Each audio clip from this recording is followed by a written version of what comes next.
quick content note here before we begin this episode of What Am I Rolling? This episode's one-shot, Savage Worlds Adventure Edition, has a zombie-inspired storyline with mature horror themes and dark humour. Specific content warnings for this game include severe and graphic bodily harm to a player character, sudden death and betrayal of player characters, harm to animals and young adults, gun and weapon violence, explosions, and of course, zombies. So, if you're not in the right headspace just now, please feel free to stop listening and come back if or when you're ready. Thanks again, and stay safe, my friends.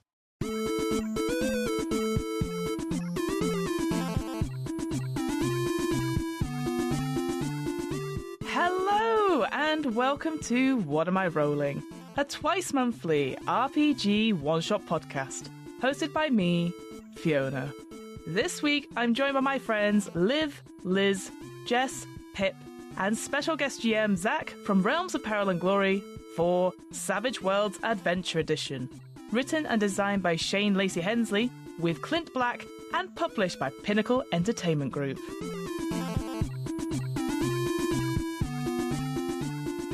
Savage Worlds is a fast, furious, and fun rule system which gives players plenty of depth to create their characters and keeps bookkeeping to an absolute minimum for the game master.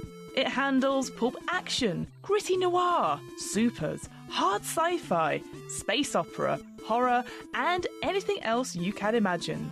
Which means that you can create your own setting, convert an existing one, or pick up and run one of Pinnacle Entertainment's own amazing settings like Deadlands. You can find out more information about Savage Worlds and grab your own copy on the Pinnacle Entertainment Group's website. I'll add links to it on the What Am I Rolling website and in this episode's show notes.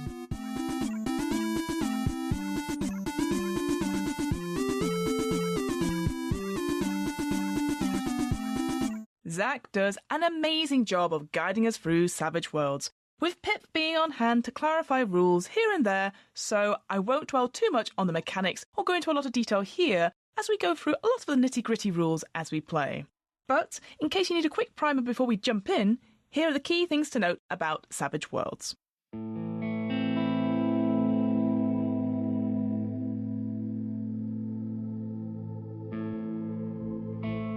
Players create characters who are made up of two kinds of traits: attributes and skills.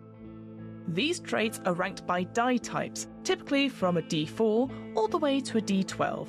The higher the die type, the better you are at that particular trait. Player characters also have hindrances, which are flaws or dark secrets drawn from a character's backstory. And they have edges, which makes them stand out as heroes.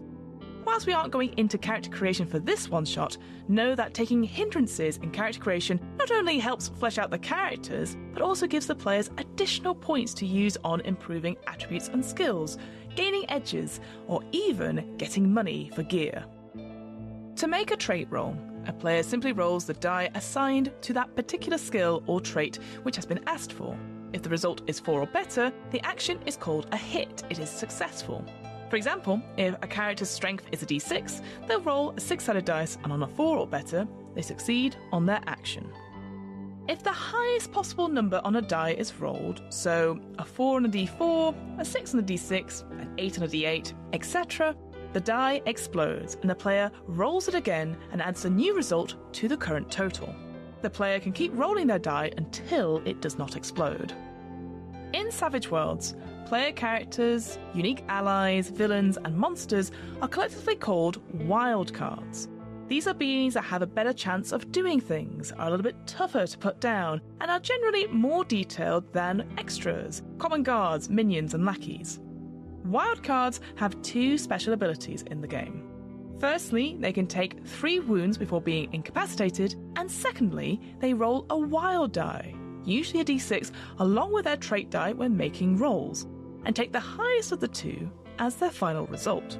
So, in our previous example, if a wildcard character's strength is a d6, they will roll a 6-sided die for their strength trait and a 6-sided die for their wildcard die.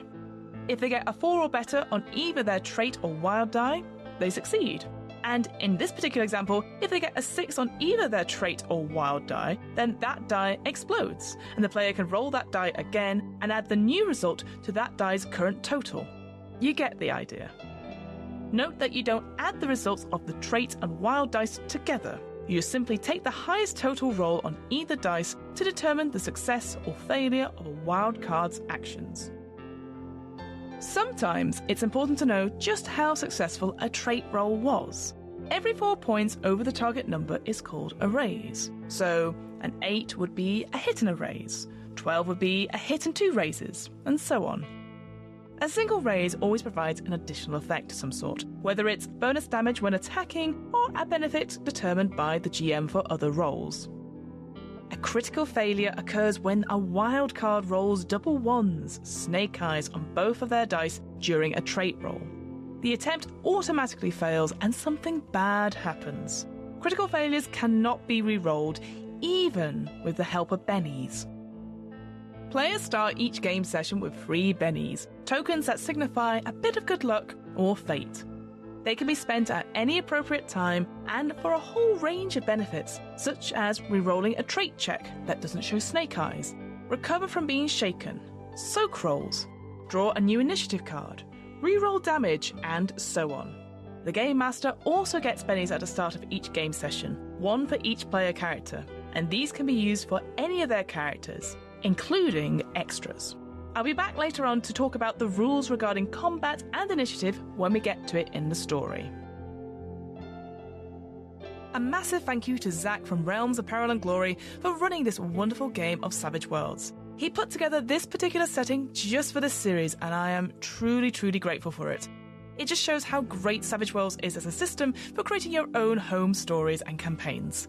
Realms of Peril and Glory is an actual play podcast of big laughs and big heart. They jump from one setting to another and devour as many game systems as they can get their hands on. Realms is packed with gorgeous original music and glorious sound design that sweeps up listeners into stories of their incredible cast.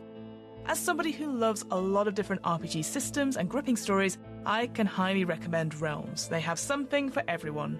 And yes, it would be remiss of me not to recommend something from them that I'm in. Please go check out Solemn Veil, a Wintermas folk horror tale, which I ran with them last year as part of their Christmas special.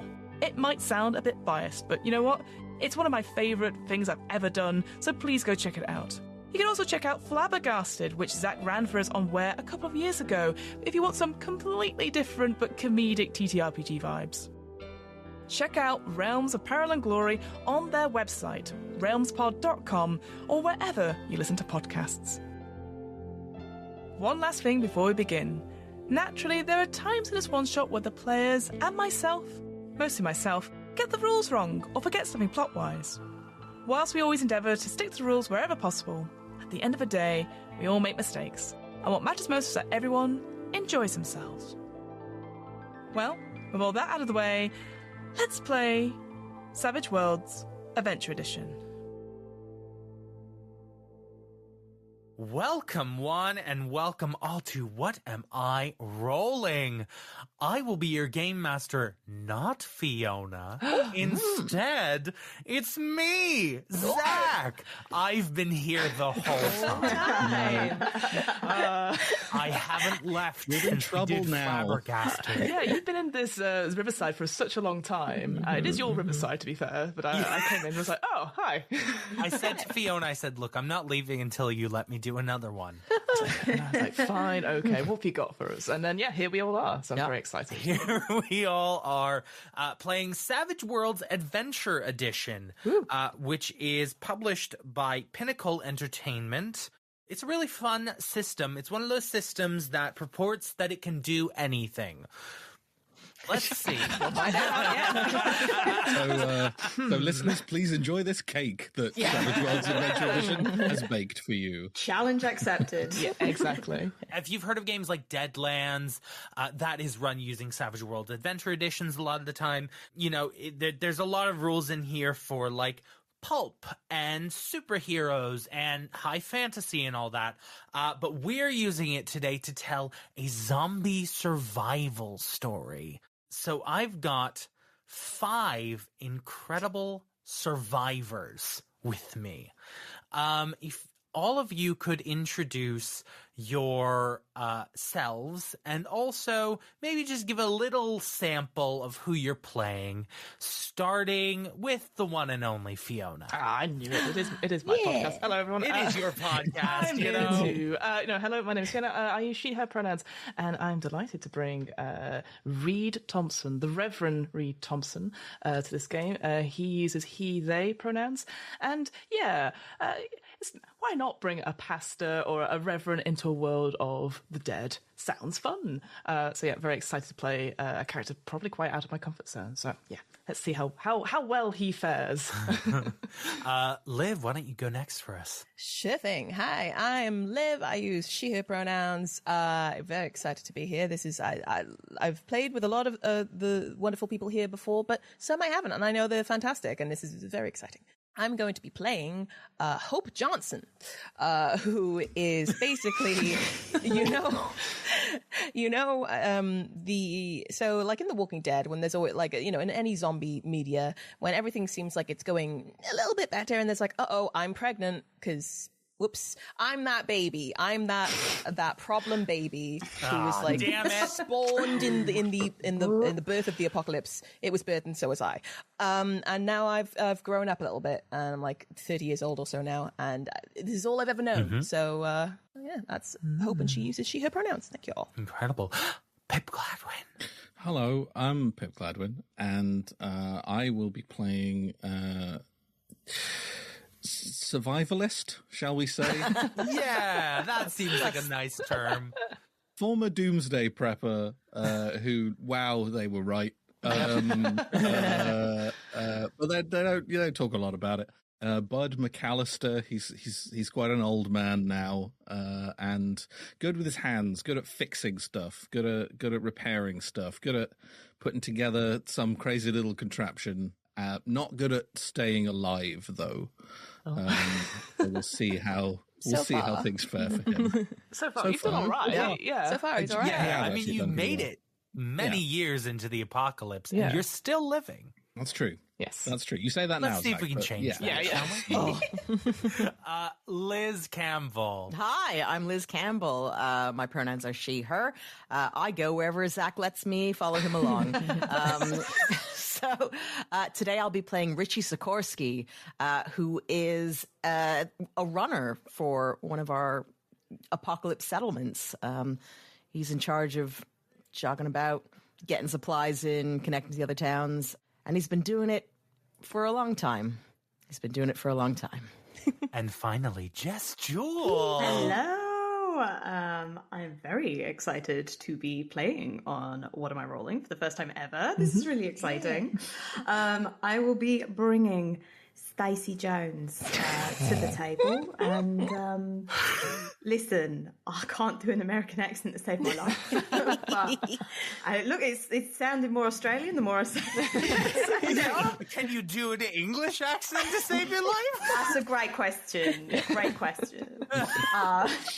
Stacey is originally from Luton.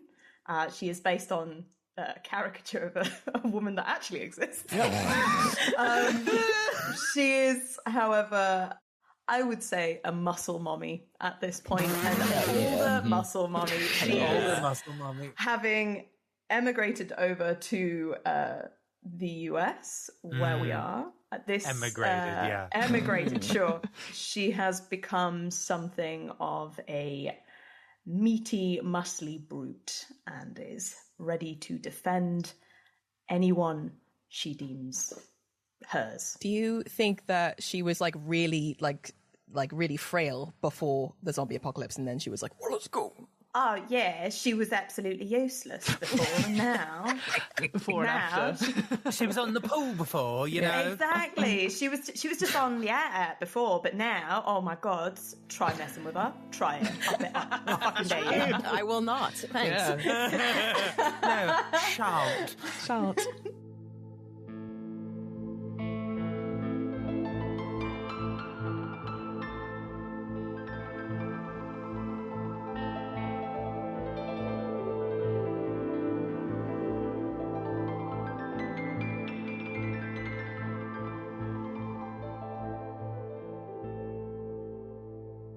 So, Savage Worlds Adventure Edition is a system that harkens to, for a system that you might be a bit more familiar to, think like a Kids on Bikes, where you have different dice for each stat.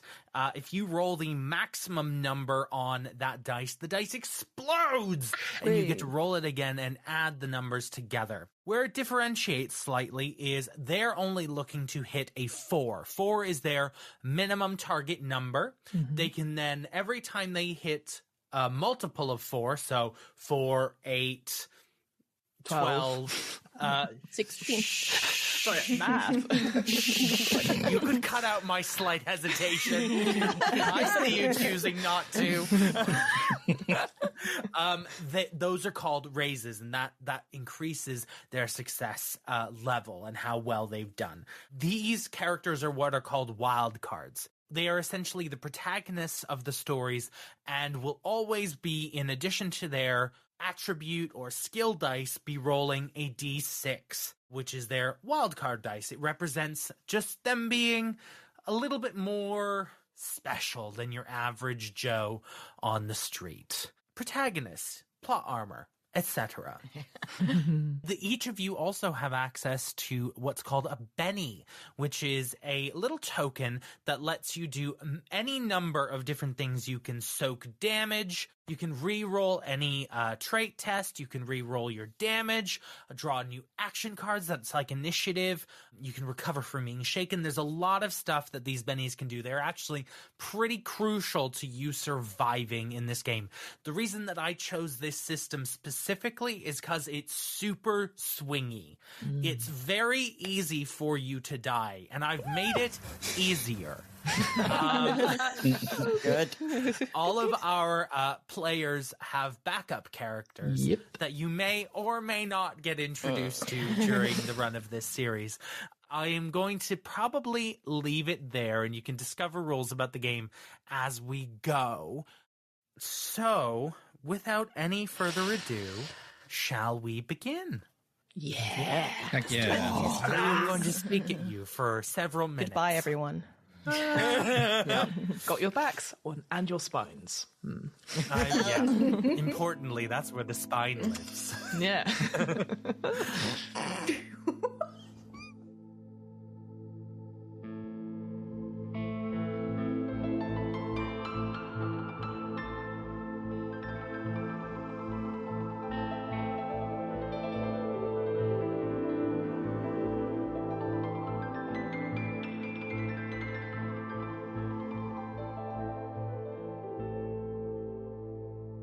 Fire spreads bright across the horizon, like a hot, burning wound on the flesh of the world.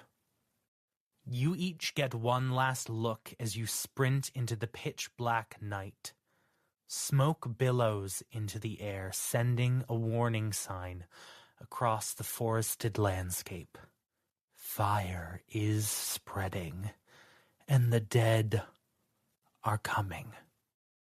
For now, we set our eyes into the past. Decades ago, this world fell. The virus swept across the world, toppling governments who were too slow to act and ripping the ones that were limb from limb. Those taken by the infection were not down for long, though. Quickly, the dead rose and began to claim this world for themselves. The mindless, shambling dead had one drive: flesh.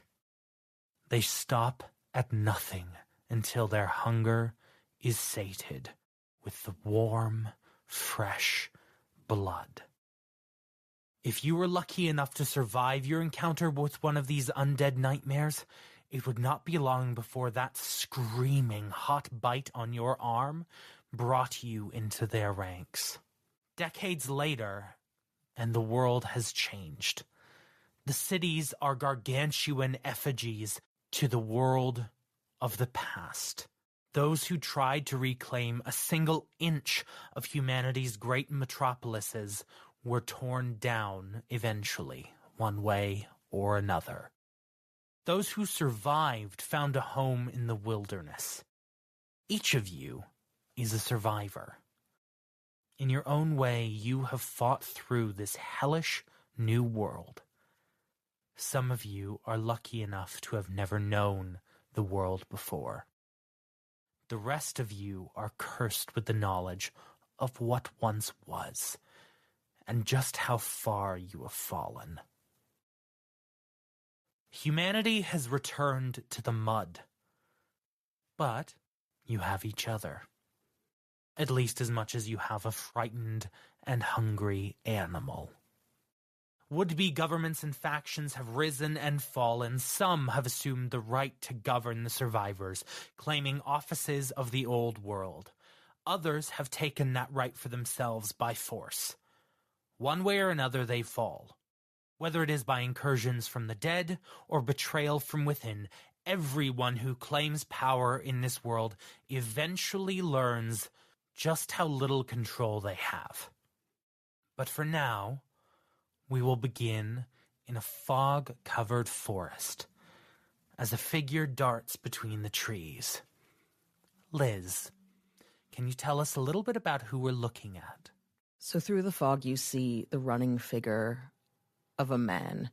He's in his late 40s, dressed not necessarily as you'd expect a runner, but really somebody out in the woods. Boots, jeans, jacket, baseball cap. On his back is a very large camping backpack that seems to be stuffed full of items. He's running not necessarily at a fast pace, but an intelligent pace, steady for endurance, and weaving his way very deftly through familiar woods. Richie Sikorsky is a wiry man. He's very slim, but has the build of someone who's been running marathons for years. His face is gaunt, his eyes quite sunken. He's got one of those faces that will always have a 5 o'clock shadow no matter how close he shaves. You can tell looking at him now that the stubble's already started to grow, like he hasn't had a chance to settle down in a few days. And he's running, and he's breathing deep as he runs through the familiar path. Can you roll me a notice roll, please? This is not for sound. Immediately remembering how to play the game. Okay. My top roll's a 5. Your top roll is a 5. Excellent. You see what is not an unfamiliar sight in this world, which is a figure twisted in a strange position, shambling forward. You see blocking your path is a member of the dead, a zombie. How would you like to react? I think in a very practiced way, Richie slows as silently as possible, trying not to make any jarring movements, jarring noises, pauses, takes a moment to get his bearings, and I'm going to try and stealth around, essentially. I'm not seeking confrontation here. I would like you to first of all roll me a stealth, and I'm going to roll notice for the zombie. That's a 7. I rolled an 11, which is a hit and a raise, short of your hit. Okay. Are you going to die in your character introduction? I mean, that would be poetic. You know what? I'm here for that. Yeah, fuck yeah. Just raises up. It's like Savage Worlds, and that is just Yeah, there's got to be the pre-credits. Parentheses, this was not planned. They typically stay silent, the dead, with some light vocalizations, but there is a telltale noise that they make when they have spotted you, and it's a wet slapping of the jaws. All right. And you feel it moving towards you. How are you going to react in this situation? I'm going to try and use my familiarity with the environment to run. I'm running away around. The combat action in Savage Worlds is fast and furious. So to help the Game Master keep a track of who goes in what order and add a little randomness to the game, the system uses a single deck of playing cards with both jokers left in to determine everyone's initiative order. At the start of each round, the GM will deal each wild card a single action card, plus any additional cards for edges, as well as a card for any extras or GM wild cards, grouping folks together as they see fit. Once the cards are dealt, the Game Master starts the round by counting down from Ace, which counts as high, all the way to 2, with each group resolving its actions when their card comes up. Ties are resolved by suit order: spades, hearts, diamonds, and clubs. Characters with a joker act whenever they want in the round, even interrupting another person's action. They also get to add a +2 to all trait and damage rolls for that round as well. And on top of that, when a player character draws a joker during combat, all player characters receive a Benny. However, anytime the villains draw a joker, the GM puts 1 Benny in their general pool and gives another to each enemy wildcard. The GM must shuffle the deck back together after any round in which the joker was dealt. Finally, a couple of things to note, especially when it comes to attacks during combat. The target number to hit an opponent with a melee attack is equal to the opponent's parry score, which is 2 plus their fighting skill die type. Range attacks can still have a base target number of 4, though there may be modifiers due to distance. After a successful hit, melee or range, the attacker will roll damage and compare the result to the opponent's toughness score, which is 2 plus half of their vigor die type, plus any armor that they might be wearing. If the damage is less than the target's toughness, the victim is beaten up a bit, but there's no game effect. If damage is equal to or greater than their toughness, then that character is shaken, and each raise on the damage roll will also inflict a wound. Now remember, wildcards can only take 3 wounds, but extras can only take 1. Shaken characters are nicked, bruised, or otherwise rattled. At the start of their turn, shaken characters must attempt to recover from their shaken condition by making a spirit roll. If they succeed, they will be able to perform full actions on their turn. They can always spend a Benny to automatically unshake, if they have one, that is. Oh my word. Liz is going to die. What's happening? I'm drawing first for you, Liz. Okay. You have the 7 of diamonds. Okay. This zombie, Jack of diamonds. Aye. It Okay, acts is first. this the most OP zombie I've ever seen in my life? What's happening? Like, Yeah. It's like, I shuffled the cards. Oh, let's do it. Let's do it. It is going to make a run for you, first of all. I think you're in close enough range that it can probably reach you. Okay. It's going to roll a strength check. oh my god. It rolls a d8. Okay. D8. Is this the Rock? What is this? I know, for real. It rolled a 4. What is your parry? 2. Oh my god. Oh my So god. it does hit you. All right. How exciting. You know what? There's no story. We're just all individually going to get hunted down by these zombies. I'm into that. Come on. Excellent. Okay. Let me just double check something here. Yeah. Great. Okay. Is it great, Didn't Zach? sound good. Is it okay? Yeah, it I is. think it is. What is your toughness? 6, depending on where you're attacking. Great.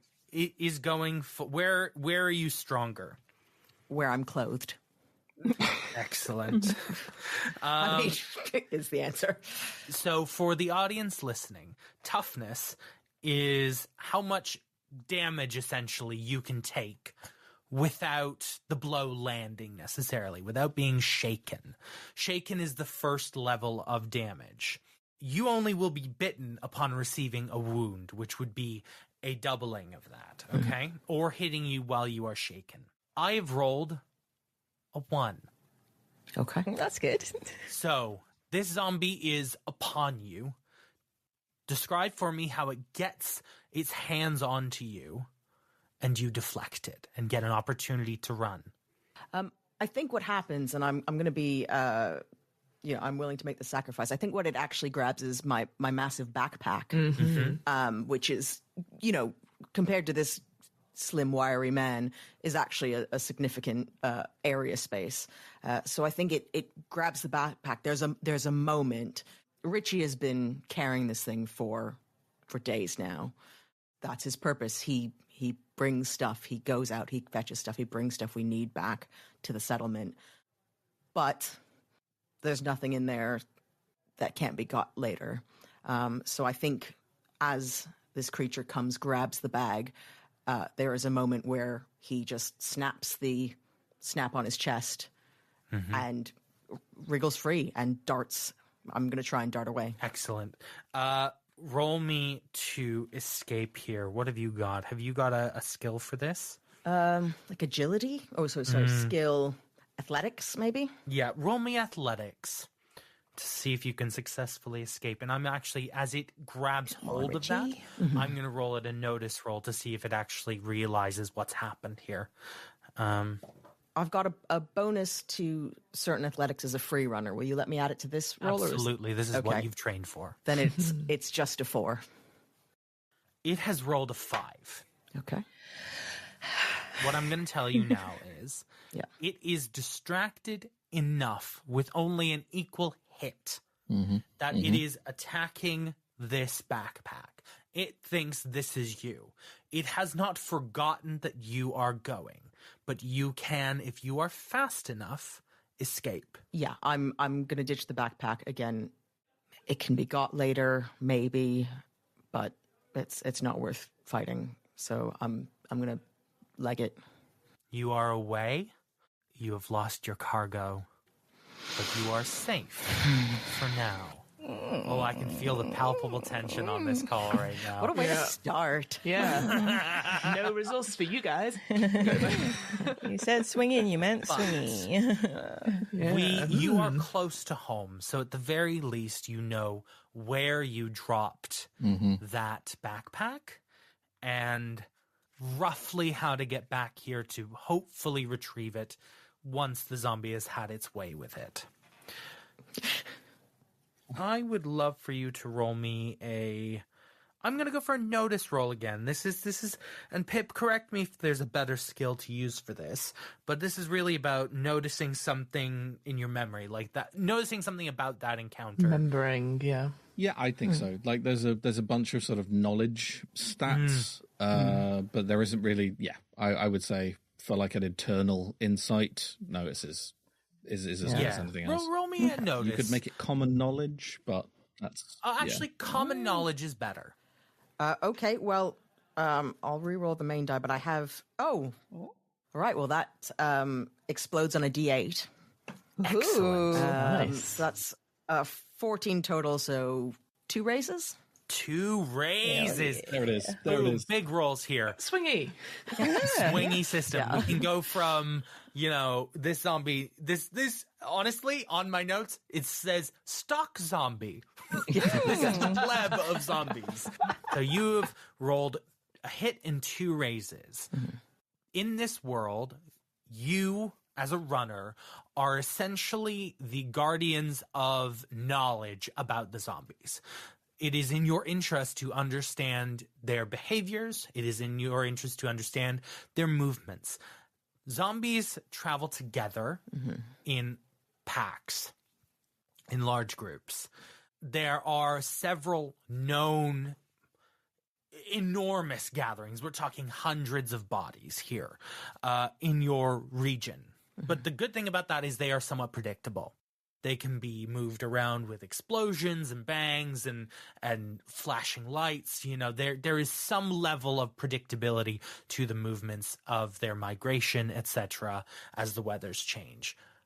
It is relatively odd to see one moving on their own, and it is more notably odd because this region should not be occupied. I think those two things in combination strike you as being somewhat strange. Like there is some weird thing happening right now with some kind of migrational pattern here. Something's disturbed them. Can I ask a question? How fresh did this dead look? Oh, 2 raises. 2 raises.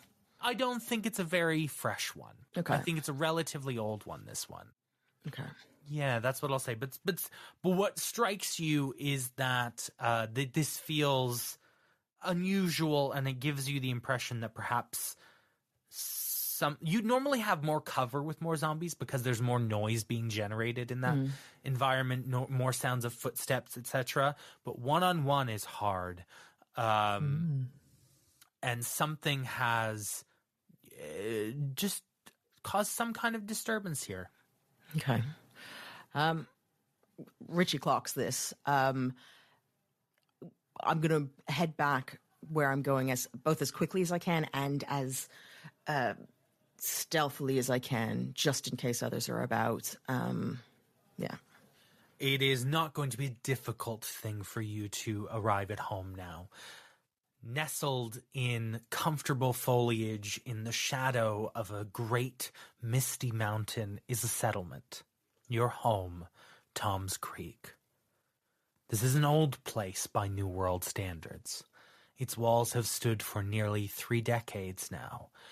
It is a humble place, a small and somewhat comfortable place as well. The people here have learned that if you grow too tall in this world, you will surely be cut down. Through years of careful partnership, a gentle peace has grown in the region, and other settlements have popped up in the surrounding wilderness. While the dead still pose a tremendous threat, as I've said, their movements, their instincts are somewhat cataloged. You have an understanding and a predictability to how they should be moving. It is the living that has ever remained the wild cards in this world. But you arrive at the gates. You see that the sentries placed at the front entrance, scouting for the dead, keeping an eye. They blow their little duck calls, and the gate rises for you to enter, and you arrive. All right. I give him a little wave as I jog through. And yeah, I'll go report back as quickly as I can to whatever tiny room we run the runners out of. Who's your manager, basically? Who's the person in charge of you, do you think? I think there's a nice woman, slightly older, who's been given the job of looking at the maps we've been able to acquire, trying to plan runner routes. Let's call her Jennifer. You see Jennifer kind of leaning down on her desk, rubbing her temple, kind of looking over a map of the region that you all carry, like a little folded version of this that's been hand copied, all the details. These are kind of maps from what is essentially a park in the area, a large national park. Their official maps have been drawn over with whatever utensils can be found, and you each carry as much of an up-to-date map in terms of the movement of the dead as you possibly can. She looks bemused as you walk in and looks up and is like, "Where is it?" Yeah, I got jumped just outside. It's all right. We'll get it back. What? Who? How many? Just the one. I did at least, but... Right. Okay. I know. Okay. I'm sorry. All this goddamn way, but... It's not the first time. No, I know. But you're normally better than this, Richie. Come on, you've been doing this long enough. You're going to let one jump you? That's why I'm still doing this, all right? Richie's immediately trying to get, like, some water or something. Yeah. You see there's, like, provisions and, like, a basin of water that's, like, been boiled and purified, and some rudimentary glasses, some, like, tin cups that have been kept, and, like, she kind of gestures as, like, "Oh, go wash yourself up." You didn't see Lewis while you were out there, did you? No. Okay, no, he's meant to have been back by now. I think in the cinematic version of this, this is the point where you realize that the camera behind Jennifer, there's a kind of chalkboard almost, scratched in with a bunch of just names listed and numbers, and next to the vast majority of them, it just says ANR, which we know is awaiting notice of return. Mm-hmm. And some of those names look like they've been there for a long old time. She said, well, go wash yourself up. I'll let them know that you don't have the stuff. It'll move on soon enough. I'll go back out. We'll get it. Don't worry, okay? Okay. Where do you go in your rest here? I think the kind of runner's hut has become a main station. Again, fewer and fewer runners around these days. But yeah, I think Richie spends a lot of time in there. He's probably got somewhere to live just outside, but runners are a funny breed. I think, despite the fact that Richie's been around for many years, he is an exception in that case, really. And I think that there's a lot of people in the community who aren't super keen to get very close to the runners because they are kind of seen as temporary. So Richie participates. He's loves the community very much. He's very devoted to helping, but I don't know if there's necessarily like a private social space he'd go to. He'll go and eat in the canteen, and he will hang out in whatever square we got. But otherwise, he's running. Excellent. We're going to move over as you head out into the town square and everything. Over to another member of the group here. Let's see. I've got 4 of you left. I'm going to roll a d4. Oh my god. If a zombie turns up at one point, it's going to kill us. Like,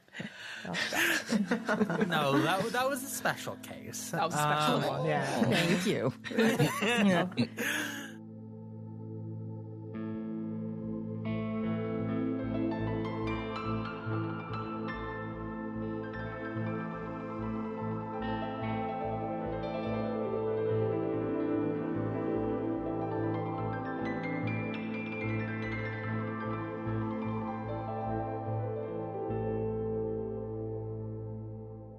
Fiona. Ooh, okay. Where do we find Reed on an average day in Tom's Creek? So Reed will come out of whatever shared barracks or shared accommodation, presumably because his place has got lots of people, in whatever is given as like, here is some clothes that you can wear. So it's always sort of ill-fitting and stuff, but just try to look as clean-shaven as he can. The last 20 years have not been kind, but he still... you could tell at one point that he was incredibly handsome. Must have been like a poster child for some sort of like thing. A bit more hollow, a bit more bags in the eyes, but seems very pleasant as he sort of comes around. More often than not, when he's not running various groups or helping out with like the childcare in a sense, or under the guise of scouts or book club, which is probably around like 1 or 2 books that have to be shared around, so the discussion of said books might take much longer than normal. He's probably like looking like almost at a loss at times. Like you probably find him stood often in thought, and then realizing that, you know, it's like, and we'll go, and if there's like a job board or anything like that, we'll go and offer services. And I do wonder if when he turns up, there is definitely like maybe there was chatting in the room and then suddenly a little bit of silence as he turns up, and being very aware that, not in the sense of like he's not disliked, but like, oh, I guess we've got Reed with us today, you know, and just sort of like a mutual sort of like, all right. And then there's no reach out of friendship, although he will try his best to do it. But even he feels it is quite hollow and even more isolated, per se. But yeah, we'll be looking at a job board or whatever, they're trying to help out where he can if that offer of help is taken. I think you spend the day there's always odds and ends needed around the kitchen, clearing things up, cleaning, mopping, sanitization, those sorts of jobs. It's messy. Human beings are messy. And I think without a greater purpose, you spend a lot of your time in the muck. Yeah. Clearing out a stable, clear up the butcher's back end, full of those sorts of things, that sort of stuff. And later in the afternoon, I think you on the job board see a listing of, and these come up from time to time, of there are a handful of elderly people that live here and under the care of the current leader. Him as Old Otto. He doesn't really have a last name. People just call him Otto. These people have been allowed to live out a dignified end to their lives, which can't always be promised out in the wider world. And one of the notice boards says that there's an old woman named Margaret, who you've probably met a handful of times or seen in passing. It's just someone looking for her to have some company. She seems a bit isolated, a bit lonely. It's maybe a post from the Dr. Zeke to suggest that maybe this patient could use some social time. Yeah. I see sort of that thing and inwardly sort of, and then sort of, put the mask on of yes, do it. And I will go to where Margaret is currently abiding. You see, she's this, she's in her 80s. This woman has survived 30 fucking years in the apocalypse.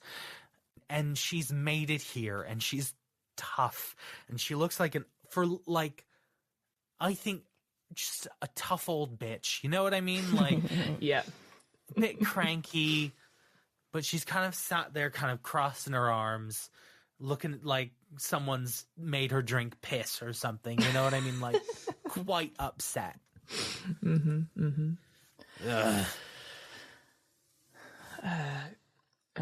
Knock politeness. What is it? Hello, Margaret. Reed has thought I'd come and I didn't want to interrupt your busy schedule or anything, but I thought you could do with some company. So I have brought company. That's so. Okay. Well, thank you for stopping by. Of course. I will look to see if there's any comfortable seat. Presuming there is none, I will just maybe there is sit as close as I can. Kind of plastic chair that looks like it's been brought from some kind of recreation center somewhere. You notice that on her bedside table there seems like she has a Bible next to her. How are we doing today? Any exciting gossip or any drama that I should know about? Well, Richard's trying it on again with Darlene. Terrible. Honestly, they can't keep it in their pants in here. Maybe I'll have a word with Otto. Perhaps maybe quieter quarters and make sure that you're comfortable. Because telling me, you think the older we'd get more sensible? No shame for these people. No shame. No shame. I look towards the sort of Bible. Does it look at a glance like it's been touched at all? Or is it well read? Or I would love a notice roll on this. You would, wouldn't you? You would. Can't I just tell with my pastor my powers? priesthood? All right, God Squad, calm down. I didn't think of pastor as in church. I thought of pastor as in the carb, so that's fun. I am just a pastor carb. So I've got 6 in notice, and I'll roll that with the wild die. The highest was a 5. A 5, so a hit. it looks relatively, again, this is in New World standards. Yeah. New. New. It looks like there's, you know, a couple places where the pages have been bent, but it looks like something. Your read on the situation, it seems like she is someone who is towards the end of her life and trying to make sense of it all. And she is looking at this book for, if not the answer, just an answer. Sure. I take a moment, let the silence sit, as I want to do, and you know, when I was called, there was a lot of how do you say, jostling for position, not in the sense that you were meaning about the others, but Yeah. Hanky-panky and all that, yeah. Exactly. It's not something that we would want to do, but it's how do I put it? It is, those things sort of mean nothing in the grand scheme of things, especially when, you know, where we are and thinking about what the future holds for us. We kind of distract ourselves with thinking of just, you know, irritations and well, earthly matters, I guess, is what the priesthood called it. I guess I'm open if you wish to ask me any questions about what is beyond, but I appreciate if it's not something you wish to talk about. Darling, look, I've lived a long time. I saw so much of this world. Yeah. And I always thought I knew exactly where I was, even after the end. I knew who I was. I was a survivor.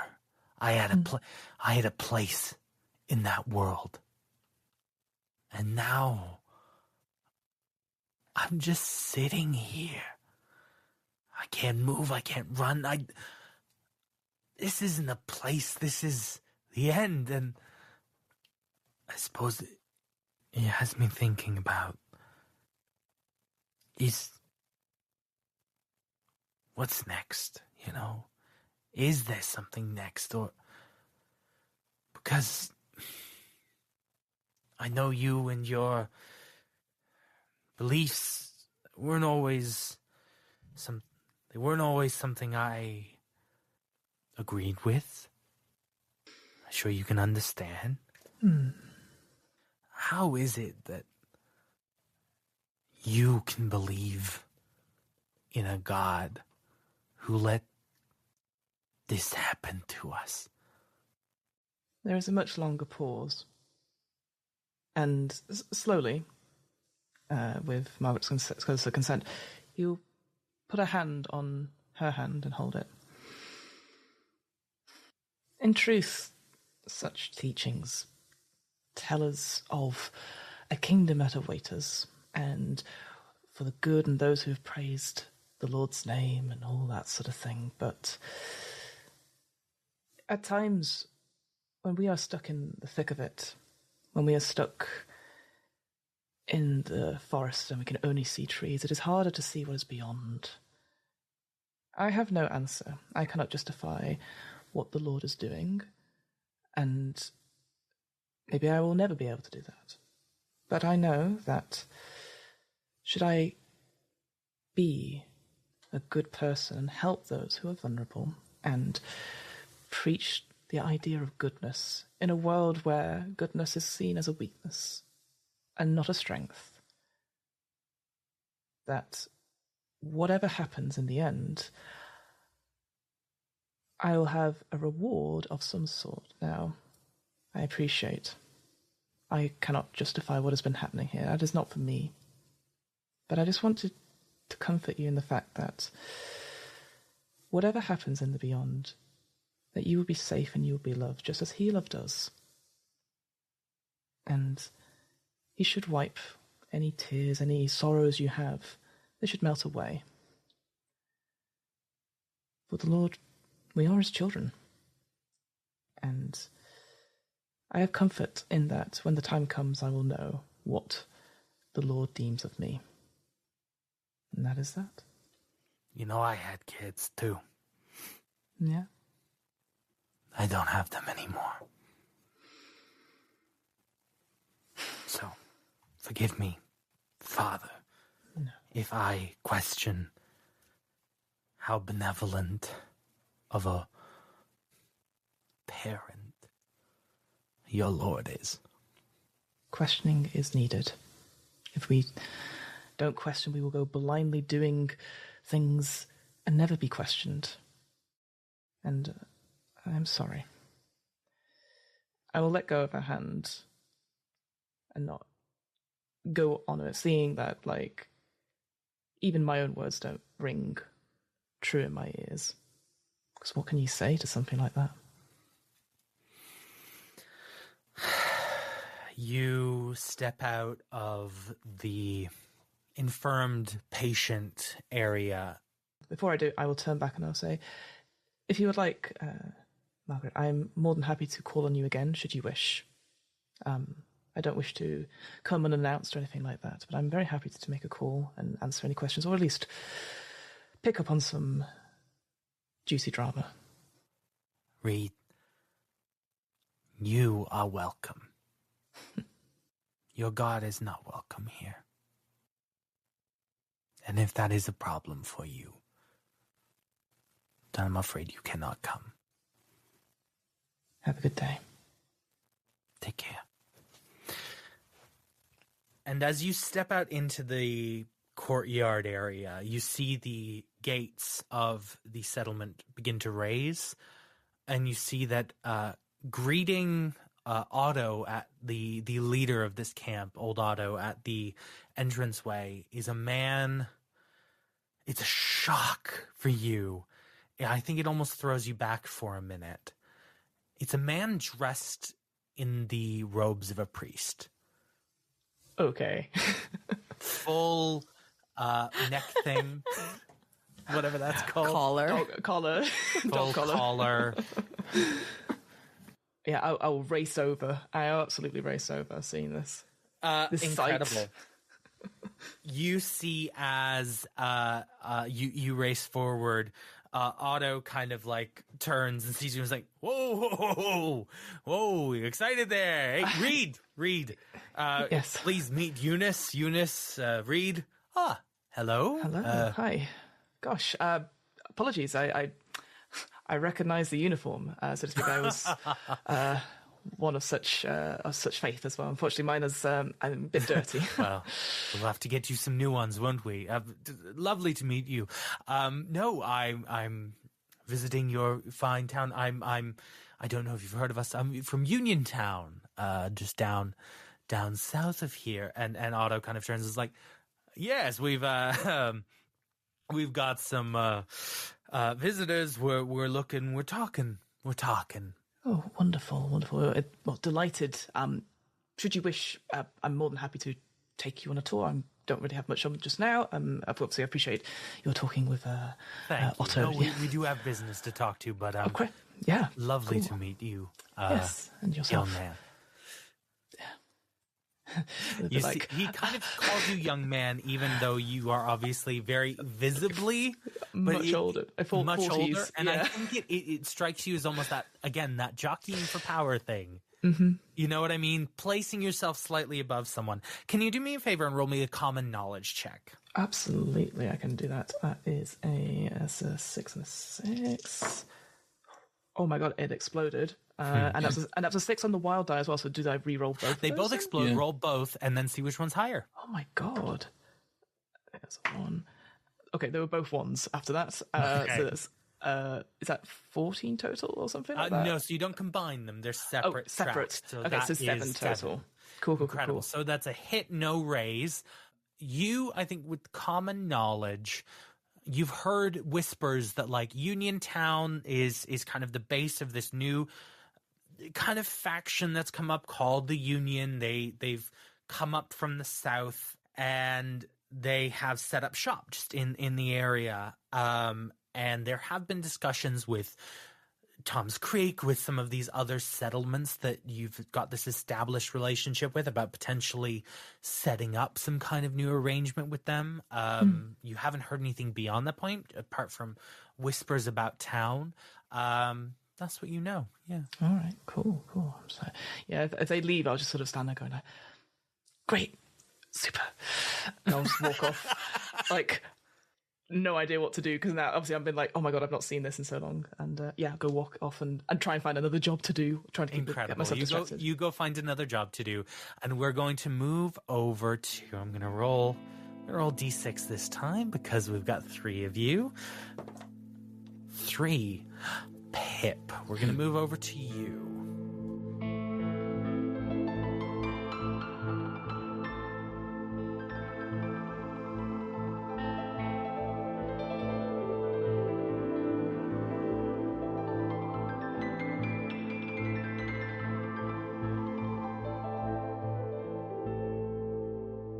Where do we find Bud on a day-to-day basis here at Tom's Creek? We find Bud where he spends most of his time, which is a sort of makeshift shack. I'm kind of imagining corrugated iron walls, and it's a real sort of miniature junkyard, this shack. Like this is where Bud does what he does best, which is fix stuff, build stuff. What do you need? He'll sort of attempt to turn his hand to it. And yeah, I think this little shack has, in and amongst all of these shells of just random bits of metal and old bits of pipe and all kinds of different stuff. There's a little bed in there. Like this is also where Bud sleeps. And then there's a little kind of yard space out the back. And right now, Bud is in the process of really laboriously winding the handle on this kind of like jury-rigged generator, like winding this thing up, like trying to get it going. And it's connected to this relatively complicated-looking machine that has a big like metal cylinder, and then there's this little engine that's attached to it that's clearly being powered by the generator. A bunch of old like pipes and connectors connecting to various things. Bud's wearing like mismatched like washing up gloves, like rubber gloves, like one's blue, one's yellow. He's got like a sort of makeshift sort of respirator on. There's quite a strong chemical smell coming off this machine that he's winding up. And Bud is doing his best to create some biodiesel from cooking oil, which is the start of the process. So there's obviously it's not cooking oil by the bottle. This is crushed sort of animal or plant extract, effectively. So this is it's messy, it's smelly and unpleasant work. But you can see there's maybe a few like smallish like jerry cans around the place where he's clearly kind of like filling these up. Really slow process. This is not a town with like a massive store of biodiesel, but he's getting there, and it's taken a long time to get here, and he's tried and failed and maybe bartered for some parts from another settlement and tried again, and he's just sort of under his breath, just kind of muttering and swearing, and trying to wind the handle on this generator. Bud is an older man. He's kind of not hugely interested in his exact age, but he's of advanced years. It's clearly an effort to be bent over and working the crank on this thing. He's dressed like there's a lot of patches and clear, again, repairs that have been done to all his clothing. He's got like a filthy sort of trucker cap over his sort of sparse hair on his head. Big, largely, it used to be salt and pepper, and it's now just all salt. Just salt, real salty. Like real salty beard.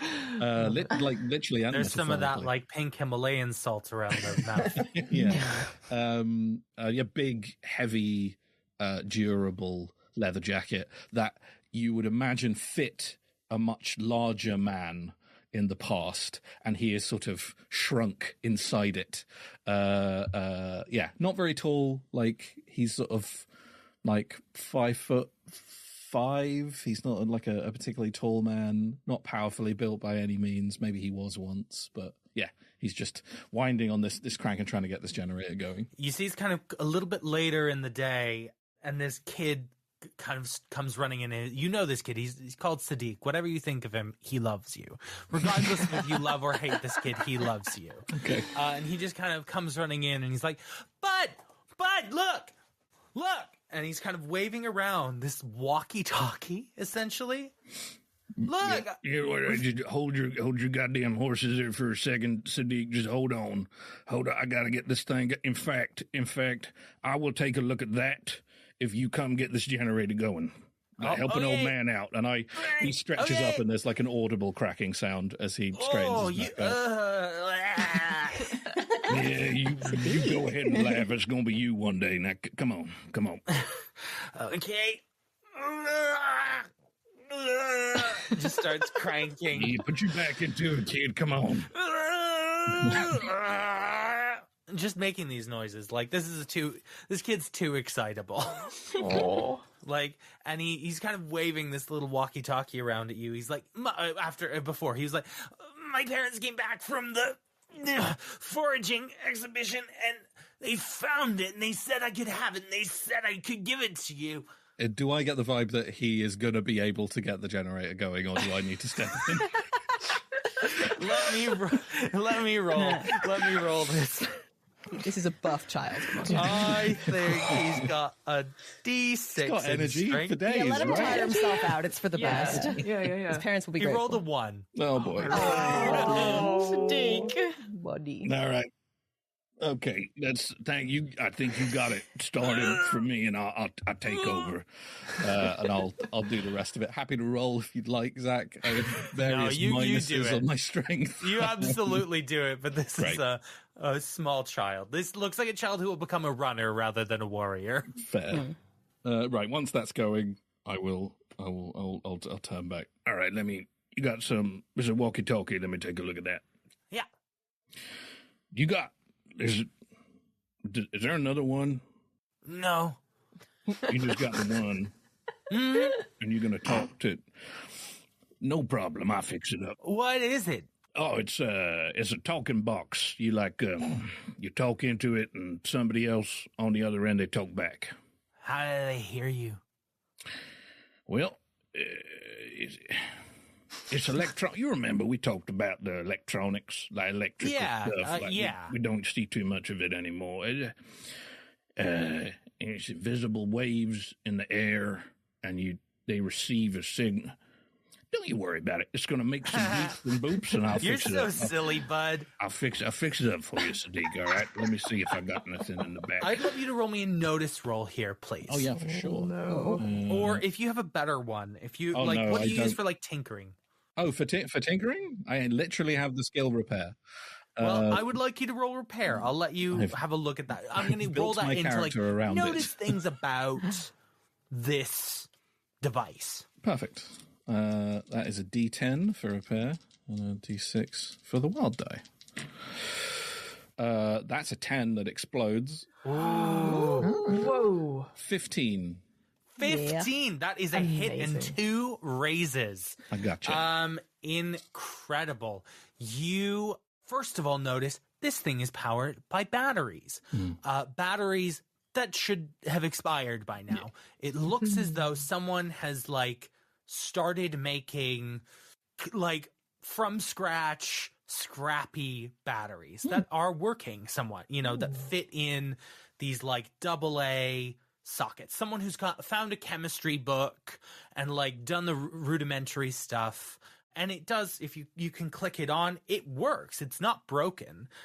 You don't hear anything on the other end, but it is working. And I'll say another thing that you notice on that is there is a painted kind of symbol of a rudimentary skull that has been cracked open on it. And I'll let you roll common knowledge to see if you know what that means. Oh, no. I think I know. I can do that. Oh, dear. Everyone in the apocalypse thinks they're in a metal band. Yeah. Put a skull on it. Let's go. That'd be fucking cool. Explodes.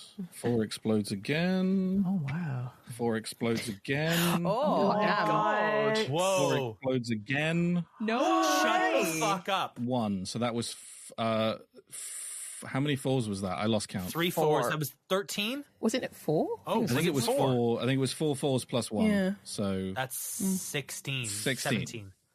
Oh, my God. Jesus 17, Christ, bud. please, Zach. I have a D4 in common knowledge. Like, I know who it belongs to. Yeah. Fucking Kevin. This is mine. Wow. Pip, you see this symbol, and you recognize this as the symbol for the Reapers, which is the faction that kind of operates nearby that has control a lot of the roads and highways. They're a bit like a biker gang almost. They're all force, no tact. They're all muscle. And you see that there's the name Mara scratched into the plastic of the radio. Miss Sadiq, where'd you find this here radio? My parents found it. They went out kind of around in the north, past the other settlements, just kind of foraging and stuff, and they found it. All right. Look, I'll level with you, kid. I don't think it's a good idea for you to hold on to this, Oh. but I'll do you a trade. How's that sound? I got a little something I've been working on. You know, my thing's pretty rare. Oh, I do too. You hold on. I'm going to go in the back and I get like a little, if you'll let me, Zach, I have like he's basically made like a little spud gun, like a little gun. You can poke it in a potato and like shoot a bit of potato. Holy shit. Yeah. Adorable. You see this little boy's eyes turn into saucers.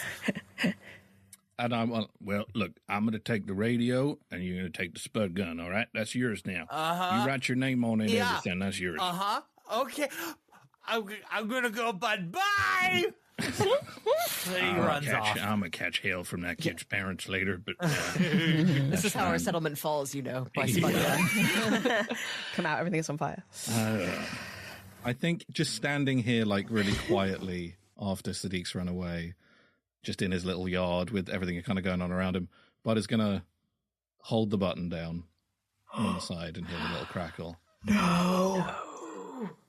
Anybody there? Over.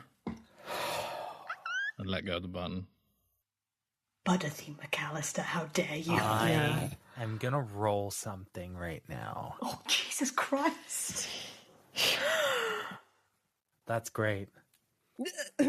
Oh, God. You're supposed to be the survivalist. You're not the one that pushes the button. You're like, don't touch that button. He's gone a little soft. He's gone a little soft. He's been... No. what's Zach, Zach's making a face. What? Fiona, Yeah. I'm going to message you something. Secrets. We got 2 more characters to introduce, Zach. And you've just I blown got someone's time. cover. From the other end of the line, a woman's voice crackles into life. Who is this? I think Bud immediately cracks the back of the thing open and pulls the batteries out and just drops it on the ground. And it's like, Shit. Meanwhile, Oh my God. 2 characters unintroduced and we have already fucked around and found out. Phenomenal work. I'm gonna kill you. No, please.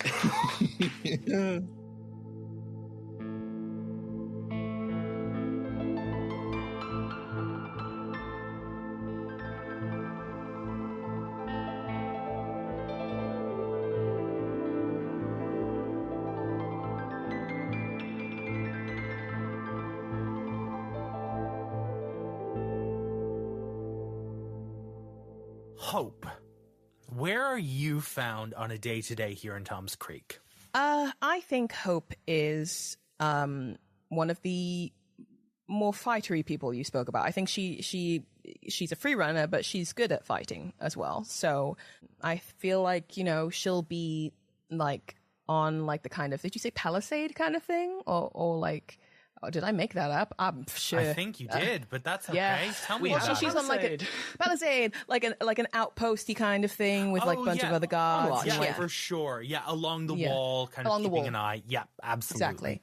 So yeah, I think Hope is stood up there, kind of like arms folded, looking down upon like the perimeter of the whole settlement. I think she's got a shaved head, and it's kind of like you can see like the kind of buzz all around. I think maybe when she was younger, she had an incident where like maybe a zombie caught her by the hair, and she was like, "Not again." So she's just always shaven now. Her cheekbones are phenomenal. She is like one of the most gorgeous creatures you've ever seen. It's one of my edges. Okay, I'm very attractive. One of my favorite things is when you are like, mechanically. Who do I want to play? The hottest person you've ever seen. Yeah, no, look, I'm playing role-playing games. Why wouldn't I do that? You know, like, like why wouldn't I? You're taller, you're chiseled, you're so strong. I'm devastating. I can run for like 10 minutes straight and I'm fine with it. For real, though. Yeah, why wouldn't you play an elderly redneck? Continue. I've stretched myself. My other character is slightly different. But yes. Yeah, no, she's gorge. She's got like a leather jacket on that makes her look, you know, quite intimidating. She's got like a kind of edge to her that basically says, I've seen some shit. Even though she's like 30 or a little bit under, a little bit over.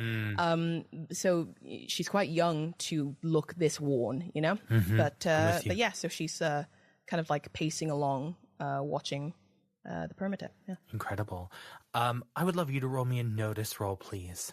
Sure. She should have higher notice. So is it a D6 and a D4 I'm rolling? Yeah, that's right, because you're a wild card. If your notice is only a D4. Ooh. Yes. Okay, so I got a 6 on the D6. Great, roll it again. Exploding. Wonderful. And a 1, so 7. 7, so that is a hit. No raise. Wonderful. You hear someone yelling. And it's not from in front of you. It's from behind you. It's muffled, like it's inside. And you see raised up, kind of in this kind of raised section where you know old Otto's office is. There's a window in his office that looks out onto the town square. And you see this visitor who you have just let in, who's called Eunice, dressed up in the full kind of church vibe, which is excessively strange. You see him just red-faced, screaming at Otto. Okay. Because Hope believes she can stick her nose into everyone's business, would she be able to like walk along the wall? I think you're separate. I think this space is kind of in like upper but inside the camp, and you are very much on the perimeter on a separate construction. Now, would you allow me to use my freerunner skills to jump along buildings towards it? You want to do parkour? Yeah, I want to parkour. Yeah, you want to do parkour? Parkour. Great. Yeah, it's so good. I guess roll me athletics and let's see what happens. This is going to be really difficult. So, okay, so I roll a d6 as well as whatever You I've do, got. yeah. Absolutely right. Wonderful. So that is a d6 and a d12. Every time you roll. Sorry, what was that? D6 and a D12. A d6 and a d12. Okay, so I got an 8 for athletics. 8 for athletics, so that's a hit and a raise. Nice. Yeah. And I think I get like a plus with free running, just to like climb and do all sorts. Oh, I've got it right here. Great. Oh, +2, so 10. Tell me what it looks like as you get to the door of Otto's office. Yeah, so she, without hesitation, the impulsive woman she is, she like kind of like vaults over the edge of this wall and kind of like tumbles down so that she like lands on top of another building. Maybe it's Bud's shack. I don't know. You see it. Damn kids. I'm like, sorry, Bud. And then Doing the free running again. always hardcore parkouring. Get on my roof. And then she kind of like, you know, does the kind of like thing where she like skitters along the side of something. She like, you know, she will pull herself up and she's just very athletic and it's the dream. Yeah. And then she'll just kind of raise herself up and like she's close enough to maybe hear what's going on and see a little bit, but she, you know, wants to kind of stealth as well. Great. Roll me 2 rolls, stealth and notice. Stealth to stay hidden, notice to hear what's going on. All right, yeah, no, she can do those things. So stealth to stay hidden. It's an explosion. 12 for stealth. And then notice. What would she notice? 3 for notice. Okay. You stay hidden as you just hear generic screaming. It's like muffled. You can't make out individualized words. Shit. But you are able to remain concealed as the door is burst open and you watch as this Eunice man stomps down the stairs and begins to walk out of the settlement. Oh. Okay. Hope's going to give it a few seconds, maybe like half a minute. She's going to look around and like, clipboard nearby? No, she's on a roof. No, You're never on mind. a roof. She's on a roof. Fine. She'll just pull herself up a bit, and she'll like as if she's come up the stairs to Otto's office. She'll just walk in really casually and be like, "Hey, Otto, I just wanted to run through a few." Sorry. And he looks a bit stressed. Hey, you okay? What's up? No, it's fine. I just saw the holy person coming down walk past, and they looked very upset. Everything good or everything's fine. Just wasn't interested in the terms of our trade deals, so everything will be fine. Sure. Yeah, you would think that someone of the cloth would have more patience, more understanding, you know, that kind of thing. But you know, well, maybe. But like that Reed guy, you can like walk all over him, like he won't do anything. Like he's just super chill, you know. Hope, Reed belongs to an older world than you or I are a part of. He never grew out of the old world. Okay. So the old world was, you know, super chill and easy and stuff, I guess. Yeah, no, don't worry. I don't want to get into like, you know, what happened before. The old world had different standards, different requirements for survival. Okay. Do you understand? Yeah, sure. I mean, I wasn't there, so, no. You know. Just do me a favor. Go find Kalani and keep an eye on him. Just make sure he leaves. Sure. All right.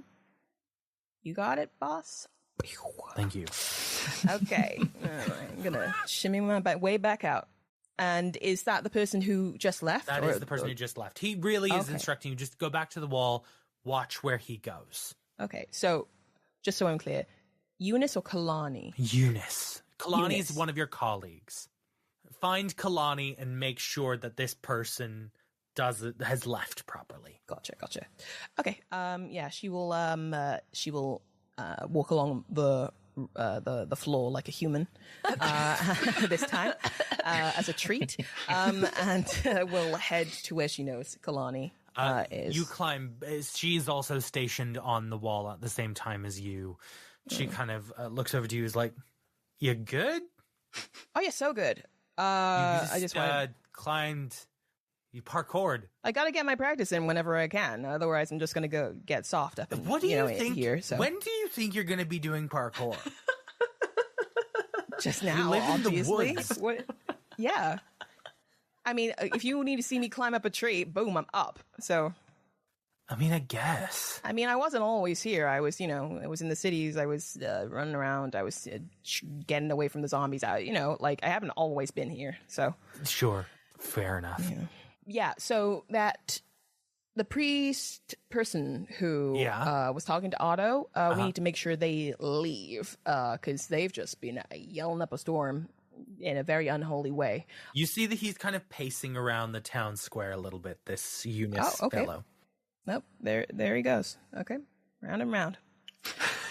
So, yeah, should we escort him out? Or? Yeah, I mean, if that's what Otto said to do. Yeah, I honestly don't dig his vibe, so I'd love if he wasn't here.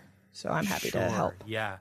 Sir, you need to leave now. You're not going to go down there? You're just going to yell at him? What are you doing? Well, if he needs to leave, then yeah, I know. Why don't we go down and talk to him? Like, not just be like, shoot, get, Like, hey, no, fine, all right. All right. I shove her playfully.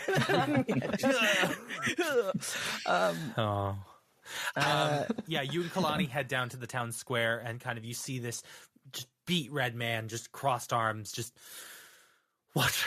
I bow, unsure how to address a holy person. Hello. That's right. Yeah. Hi. Yeah. Thank you. That's all right. I respect you. So if you're done here, we can show you to the exit if you need. Am I being kicked out? Is that what's happening? I mean, you seemed lost because you were going around in circles. So I just thought if you're trying to head to the exit, we would be able to help you out. No, fine. I'll leave. Clearly not wanted. Okay. You seem upset, so maybe you don't want to be here either. You're right. I don't think I do. And I don't think you do either. Good day. And he marches out. I watch to make sure he goes. Could you roll me a notice roll, please? Oh, no. He also parkours. Yeah. Everyone's parkouring.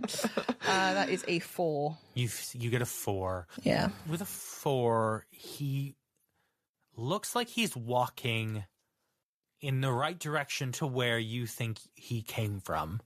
And he looks like he's doing that deliberately. Okay.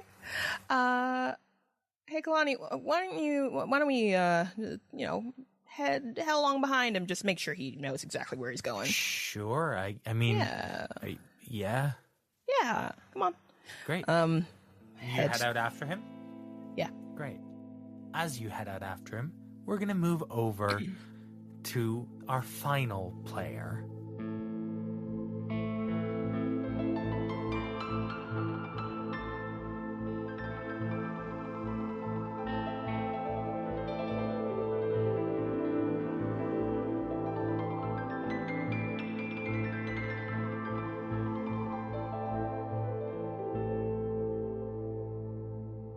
Stacy.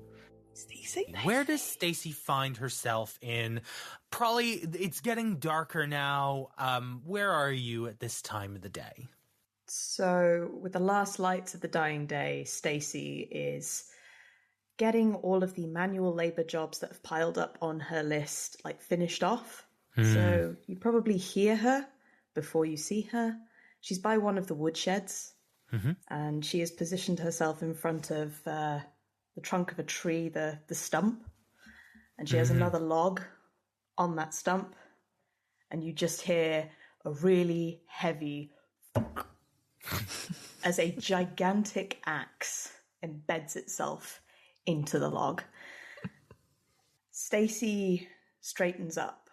She is a woman of considerable age, but as with all humans that hit a sort of peak, a fitness peak before, it's just that moment before decline. Yes. Stacy is jacked. Yes! There is a vascularity to her very wrinkled skin. Yes. There is a strength in her shoulders, her back, her spine. She clearly has worked hard and continues to work hard and put that to use in the compound. And so as she straightens up, she brings one hand up to her brow and wipes the day's sweat off, and you see her hair is grey and is shorn one side.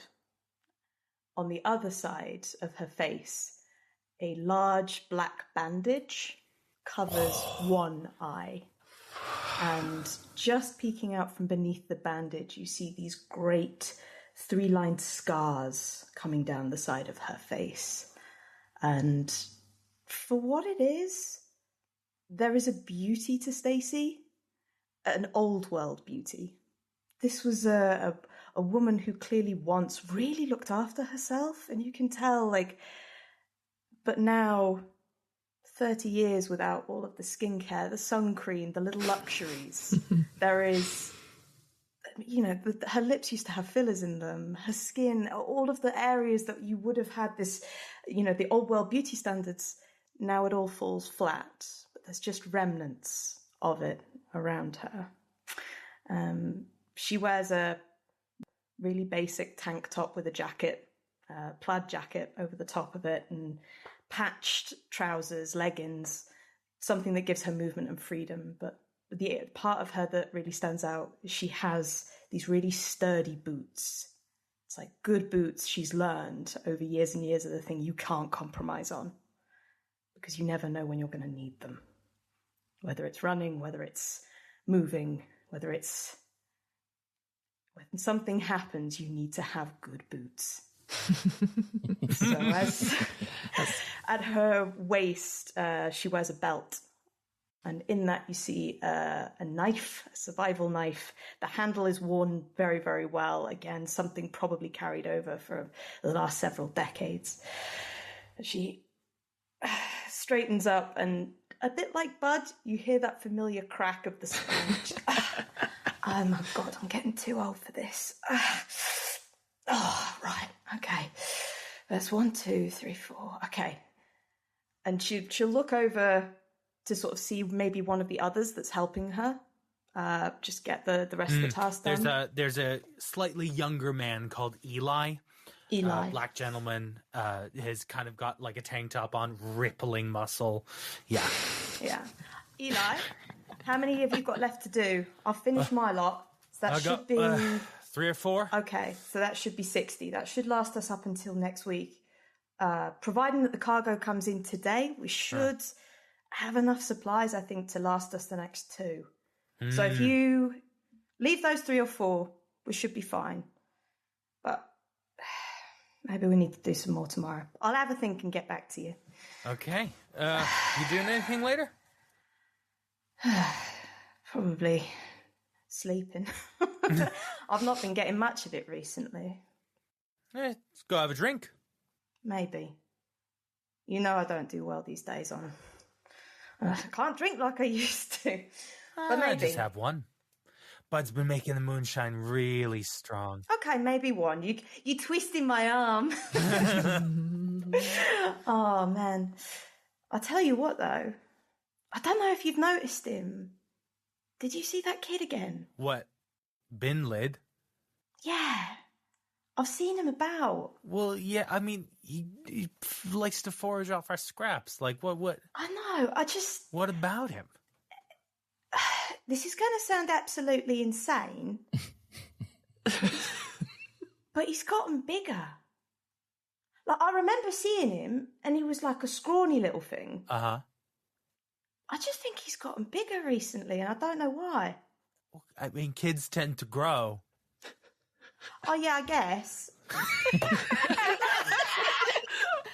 All right. Oh. I don't know. I think he's taking... When did you see him last? Literally this morning. He was scrambling around by the palisade. The guards on top didn't even notice him. So they're blind. We should I check. could do a better job. I've got one eye. We should check to make sure he's like in. We should check because they'll. If you knew that and then Otto finds that, we should check and make sure he's not still there, right? Yeah, just feel a bit bad is all. Because I said, okay, I tried to scare him off. I threw a rock at him, right? You threw a rock at him? I threw a rock at him. He was like a little goblin. It was awful. I threw a rock at him, right? And he scrambles off like there's no tomorrow. And it was like he'd just disappeared. I don't know if he's still in the compound. I thought I saw him go out, but I'm not sure. Look, anyway, I'll tell the guards. I just wanted to know if I was going mad, but it's fine. It's shocking, really, but it's fine. Right. Enough about... Why did you call him Bin Lid? He's wearing a bin lid, mate. He's got like... He's called a garbage can. No, it's... You know I'm from Luton, right? You know, in Britain, I've never heard back that one over before. the sea, Right. they have your garbage cans, they're called bins. It's simple, it's little, like you don't have to think about garbage. No, it's bin, it's a bin. He's wearing a bin lid on his back. Like... Sure. Do you want a drink? Okay, now I fucking need one. Right. You walk up to... Your work area is kind of on the ground floor of the settlement, but there is a little... What's the word I'm looking for? Like a little bar, a little makeshift bar where like people who work hard can go and like take a load off for the day, drink some moonshine, have some like apple preserves or whatever. Some people have tried to make cider. A few people caught botulism. We're not going to talk more about it. But as you're kind of stepping up and walking towards the place, you get this wonderful view of the vista kind of towards the gate, outward. Can I get you to roll me a notice roll, please? Yeah, sure. So that's a D, because I didn't realize I had initially for being elderly, or as much of a hindrance as it is, I get a 5 additional skill points, so I put most of that into my notice. Excellent. So that's a D12. Excellent. Damn. So that is a 10. So yeah, that's just a 10. Do I roll the wild dice as well, or is it? Yeah, just you roll both. Okay. Both, yeah. That's a 6. Okay. Roll again. That explodes. Explodes. That's a 4. So 10. 10, 10 either 10 way. and 10. 10. Nice. Very cool. So that is a hit and 1 raise, which is a great success. As you're kind of walking out, you see Bin Lid. You see, like, just kind of like, he's in the foliage, kind of scrabbling around. And yeah, you see the kid. I, like, grab Eli by the shoulder, What? finger to the lips, What? and then just point, like, grab his head on either side and point it in the direction of the child. Shit, is that the Fucking is. There, right. I'm going to grab a rock and I'm going to throw it at the child again. Now, because I am a brute, I get +1. Kill this other character. We've not made an entrance yet. It's fine. Incredible. He can take it. Roll me shooting. Oh, okay. Not fighting? I believe it's athletics for throwing It's stuff, athletics. Phenomenal. which is going to be real good for Stacey, I Because think. I am a brute. Yeah. Because I'm a brute, my athletics is replaced by my strength. Oh my god. So I'm going to use my strength to do this, and my strength is a Hey D10. kid, catch. Has to be the end of Bin Lid. I need to look up what R.I.P. Invalid's stats are here. We've got PC on PC violence, and it's the same player. Sometimes you just want to fight yourself. Sometimes you want to kill your backup character in the first episode. Yeah, it's all right. So that's that is a 4 and that is a 1. So A 4 and a 1. 4 and a 1. Obviously, 4 is a success. You throw and you watch this arc across. You don't hit the kid, but you do like get close enough to where he starts skittering and running. So it's a 4. However, because I only have one eye, I get a -2 to actions at 10 yards or more in the distance. So if that 4 becomes a 2, that might be something. Okay, interesting. To So it is an save Bin Lid. abject failure. You see as this just like your depth perception is clearly off, and it just and just Bin Lid yeah. does not even notice, and Eli's like, "Good one." Right. All right. You try try doing it with one eye. And instead she'll just sort of start yelling like, oi, get out of here. Yeah, scram. Before you can start yelling, you perceive as Bin Lid is like looking at something, and suddenly you hear some kind of explosion. As you see Bin Lid, you don't even look at the explosion. You see Bin Lid lit up in like bright red light as his eyes get huge and he takes off. And What the hell? And as fire starts to burn, My God. we will end today's episode. Ruh-roh.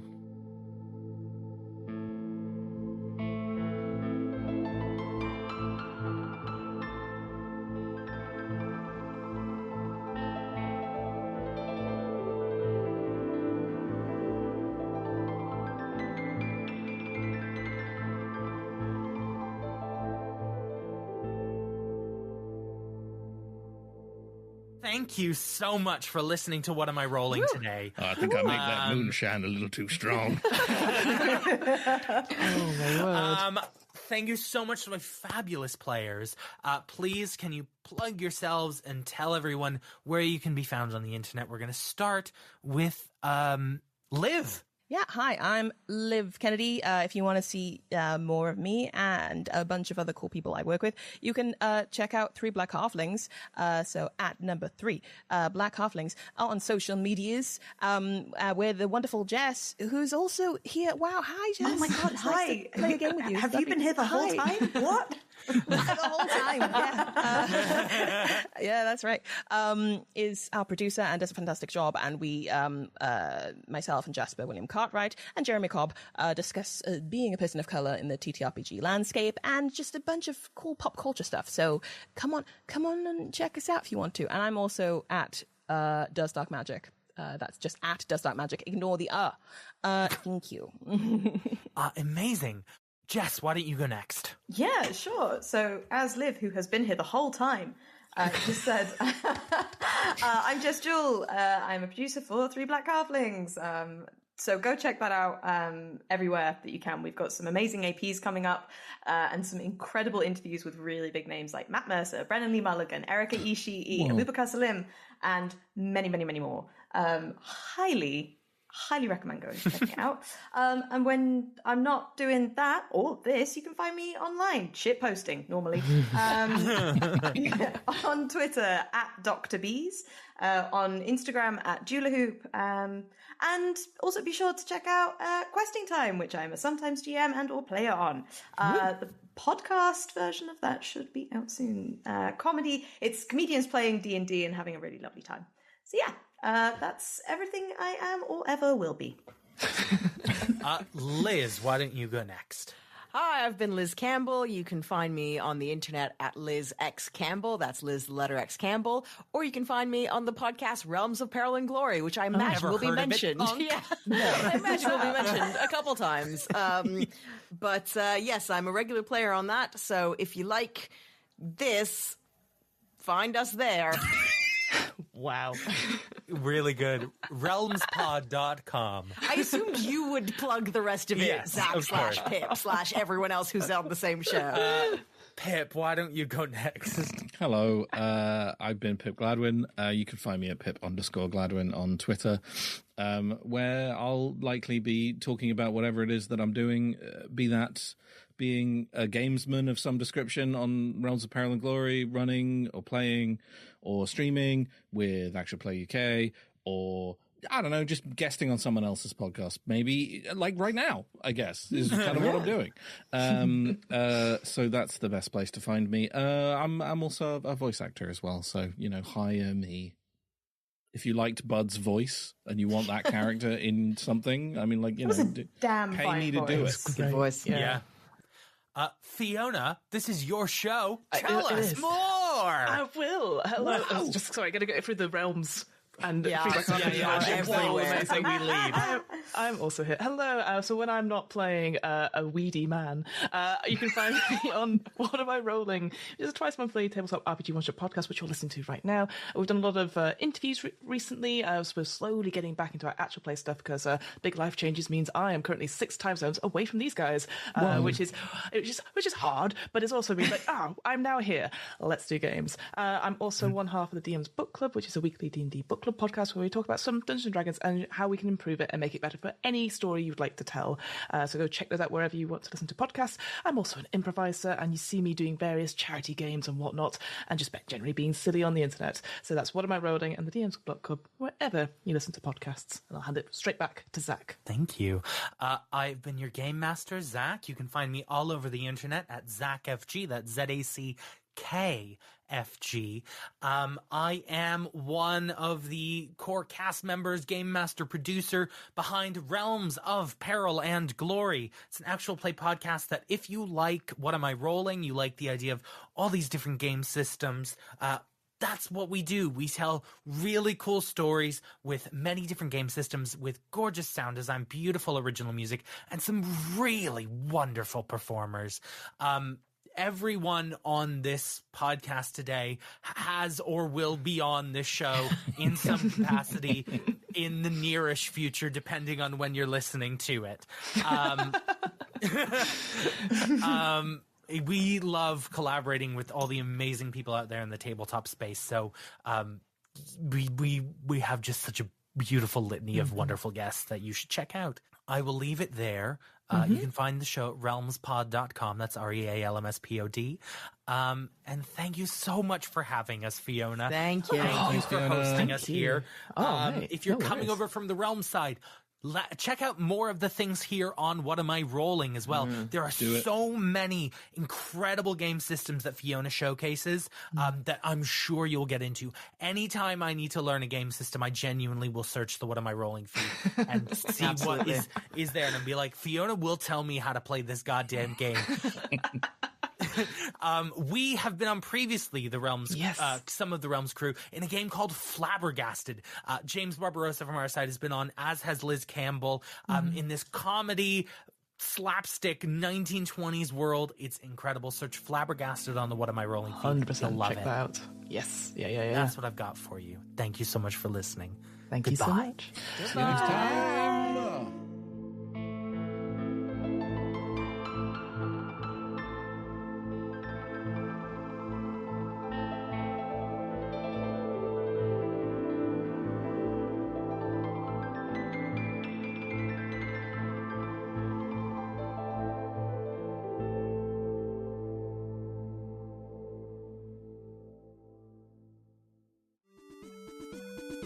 The What Am I Rolling podcast was created, recorded, and edited by me, Fiona Howat. This episode's players were Liv, Liz, Jess, Pip, and me, Fiona. Our special guest GM was Zach from Realms of Peril and Glory. This episode's RPG was Savage Worlds Adventure Edition, written and designed by Shane Lacey Hensley with Clint Black and published by Pinnacle Entertainment Group. You can find out more information about Savage Worlds and grab your own copy on Pinnacle Entertainment Group's website. That's peginc.com. The theme music was 8-Bit March by Twin Musicon of twinmusicon.org, licensed under a Creative Commons 4.0 license. If you want to find out more about the podcast, check out the website. That's www.wairpodcast.com. Fancy getting in touch? Email the podcast at whatamirollingpodcast@gmail.com. Finally, follow the podcast on social media. All the links are in the episode show notes, including a link to our Discord. And remember, adventurers need not apply.